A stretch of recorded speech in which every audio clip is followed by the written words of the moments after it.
Hi everyone! Today I'm visiting Third Planet, a game and comic store in downtown Houston.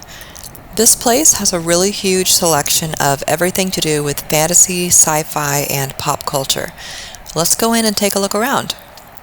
By the way, I really like this walkway that leads into the store.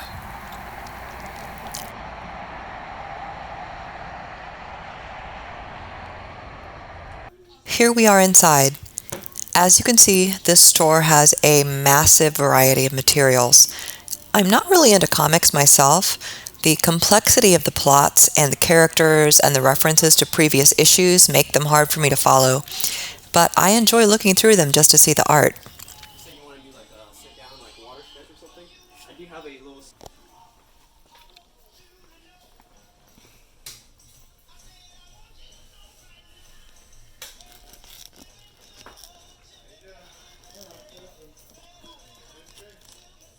I was surprised to find Hagar the Horrible.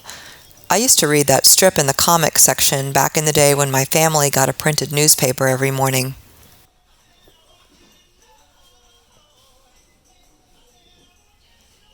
I usually come to stores like Third Planet looking for old role-playing game books.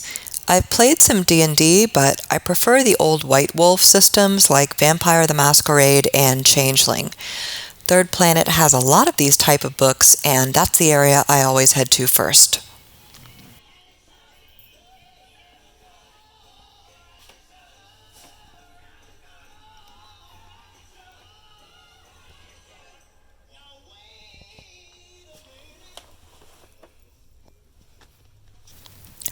I spoke with the owner of the store, and he said that the current supply chain problems are affecting the delivery of new comics, which I didn't realize.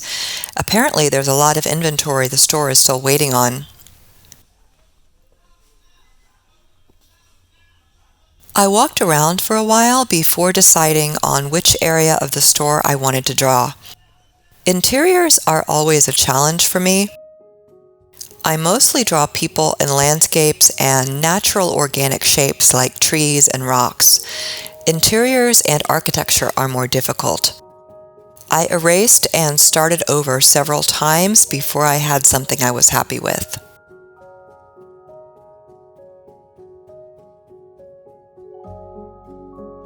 I would highly recommend bringing a straight edge or ruler if you know you're going to be drawing an image with lots of precise straight lines.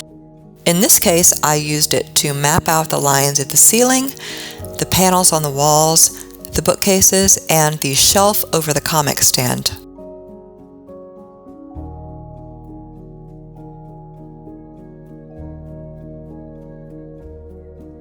I knew there was no way I would be able to capture every detail of the store in one painting session.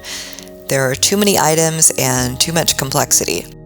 So I focused on the big shapes and tried to capture some of the store's character and atmosphere instead. I started with washes of color, working back to front. The back wall was covered in pegboard, painted blue, and had hundreds of figurines hanging on it. Rather than trying to paint all the figurine boxes at the start, I just put down a light blue wash and kept working my way forwards. There was a Doctor Strange banner hanging from the ceiling, and that's what I'm painting now. I tried to be very selective about which objects got any detail at all, and which needed to remain simple shapes.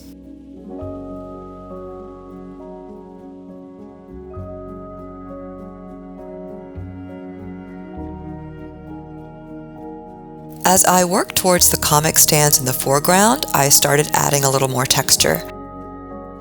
I used Davies Gray to paint a lot of soft horizontal lines to indicate the tops of the comic issues. And I used a mix of yellow ochre and one of my browns to suggest the texture in the wood panels. Painting the boxes along the top of the comic stands and the figurines inside was the best part of this image.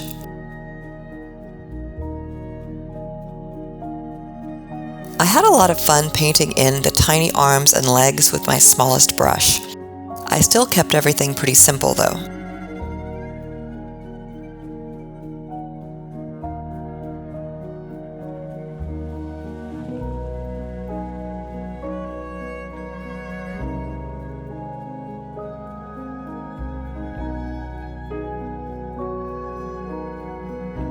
I added some color to the rows of comics to suggest the different colors peeking out through the plastic bags. One of the last things I added were those figurine boxes hanging on the pegboard on the back wall. I mixed a purple, brown, black that was pretty close to the main color on most of the packages, and started adding rows of rectangles of different shapes and sizes. I want to keep challenging myself to paint more interiors like this. I think it's a great exercise and a great way to build skill in an area that I need more experience in. I hope this inspires you to try painting an interior and to visit a comics shop in your area. Thank you for watching, and I'll see you in the next video.